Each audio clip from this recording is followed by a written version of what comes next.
Dear fellows, what a journey these last 6 months. Hallie and I are married now, and I've learned more about business than I knew possible, all whilst managing living land, a 32-acre ecological oasis. Admittedly, it was partially a function of Dr. Peterson's message and mentorship that I proposed to Hallie in December and committed to the Peterson Fellowship to augment my becoming a man. The last 6 months have been arduous and heroic, replete with all the makings of meaning and personal heroism. The last 2 weeks intensified the quest and culminated in some of our most cherished relations gathering here for the marriage. Deep work, a powerful ceremony, and a potent reminder of what matters to me the most: my land, my people. The weeks leading up to the ceremony were significant. I found myself caught up in balancing Acton and living land requirements and supporting Hallie in our planning and execution of the wedding. Often the former took precedence over the latter.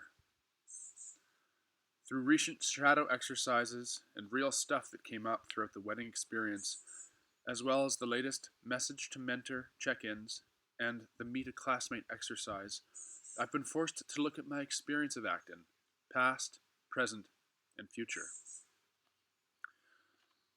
I've become concerned that the Acton program, as is, isn't a good fit for me, and that my strengths and aims aren't highly compatible with the current structure and focus of the program.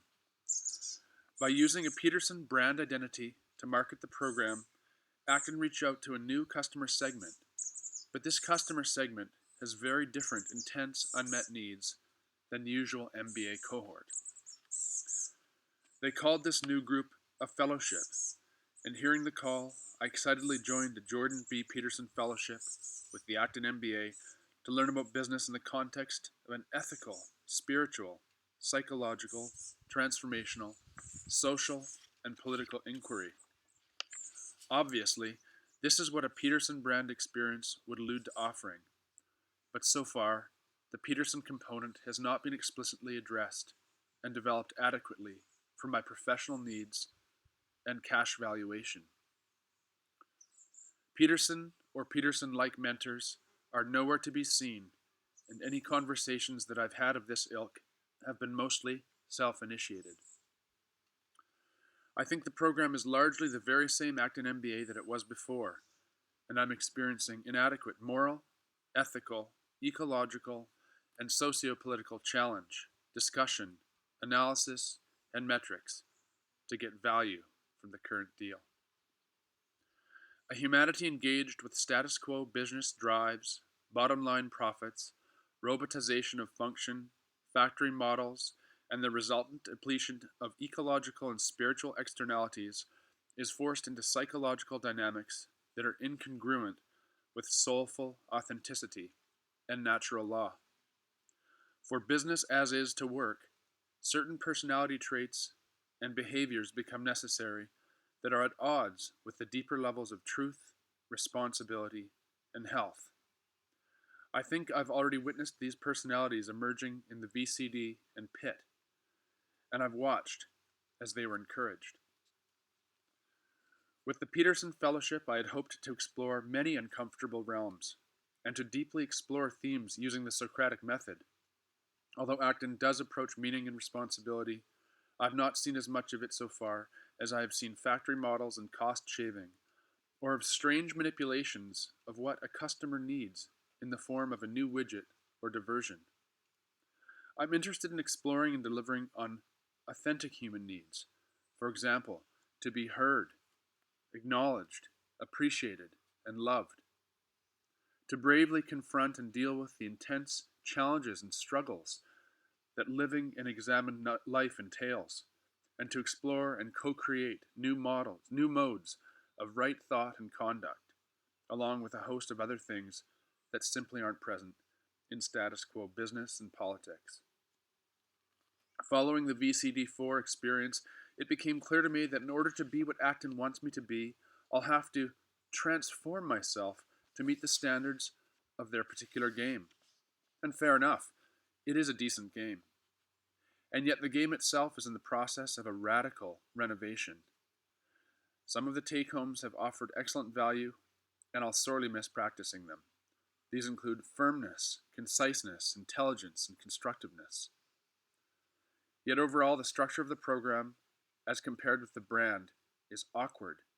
And in class, I've had to go where the group wants to go, limit my airtime and thought process to 30-second sound bites, and argue with people about things as inconsequential to me and meaning as whether a 14.5% or 15% desk count rate is the best for the IFV of a cookie factory, or whether we should be selling bowling or booze to people.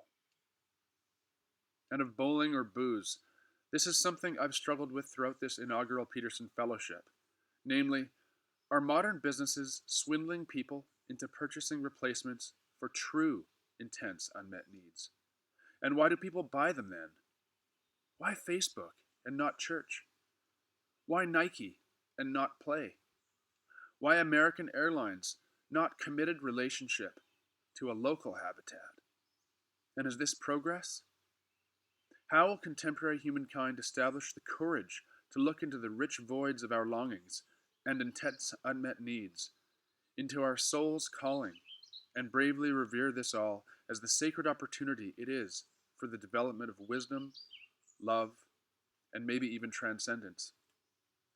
How might we establish commitment to do the work needed to live fully and authentically, and to die that way too, in ways that are ecologically, economically, and spiritually responsible and full, that build self in society, rather than negate and denigrate meaning in life itself through diversion and distraction?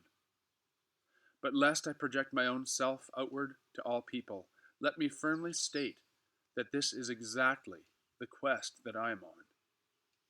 And let me state my assumption that I also have a hunch that Dr. Peterson would steward this inquiry and these concerns also. The Acton MBA is clearly the work of genius, and I acknowledge the value I've received by confronting some of what makes me uncomfortable and improving in many ways. The course curriculum has challenged me and would continue to, and I'm pleased and content with what I've learned. I've also valued being in a community with such a brilliant group of Peterson Fellows, some of the most incredible people I've met recently. In fact, I've realized that this was and is a primary, intense, unmet need of mine, to be surrounded by like-minded and spirited people, and to work together to create meaning and true value in an increasingly disconnected and damaged world. The relationships I've developed are superb, and I've engaged in countless hours-long conversations with people. This has helped me remind me of who I am and who I'm not. I'm concerned that 100-hour work weeks of sitting on my arse, consumed by a computer and unrelenting stress, and arguing and deadlines is not the life I support or find meaning in, and in fact is the antithesis of health and vitality.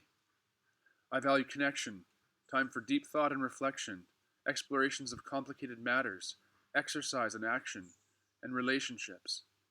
I value authenticity and peace, and I realize that without paying for it with my hard-earned cash, I can be this in the world, right here, right now. I can grow my marriage and my farm, and my practice, and a small and ethical business, and serve my community in my own God-given ways. I don't need the Acton MBA for that. I need courage, the kind of courage that Peterson speaks of. For me, it's more about being better at what and who I am, and less about conforming to groupthink or large systems that carry away the individual into a cultural status quo. It's about the journey of a soul towards its reunion with God and the person who accompanies it. And had these been explicit in the fellowship, I'd be all aboard still. So to those who remain, I give my utmost gratitude for such a powerful time and presence. I'm certain of the greatness of each one of you and the legitimacy of your journey and development. And to Acton, I give my thanks and a prayer to a successful institutional rebranding and pedagogical development.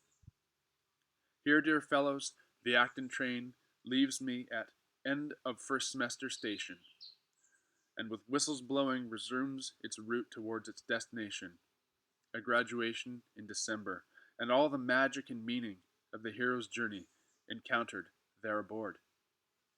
To those of you with whom I've developed intimacy, trust, and kinship, I'm eternally available for continued conversation, collaboration, and support. Though I will not share the same train journey forward, I am with you all nevertheless. As I am, I will be here for you as I have been since the get-go. And for those of you with whom I had yet to establish an intimacy, I am eternally available also. Fellows, if you need me, call on me, and I will do the same. Thank you so much. Good luck, and good journey forward.